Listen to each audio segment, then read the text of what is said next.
August 2025 पुन्हा सिगिरिया. आणि मी आता पुन्हा निघालोय सिगिरियाच्या पेंटिंग बघायला. आणि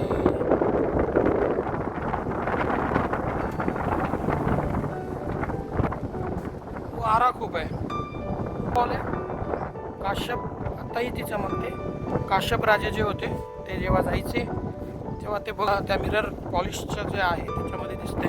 अशी मिरर पॉलिश आपल्याकडे भारतामध्ये प्रियदर्शी चक्रवर्ती सम्राट अशोक यांच्या शिल्पांवरती दिसून येतं. तशीच पॉलिश ती इथे होती. त्याचे रिमेन्स इथे शिल्लक आहेत. इथे आपल्याला ते दिसतात. तर ही ती वॉल आहे. आणि राजे कश्यप इथून जाताना स्वतःला त्या ह्याच्यात बघायचे. इथे मिरर पॉलिश आहे. मिरर पॉलिश वॉल आहे. इथे होती कधी काळी. आता पुढे जाऊन आपल्याला रंगांचे अवशेष पाहिजेत. तर ते रंगकाम पाहण्यासाठी आपण आता चाललो आहे.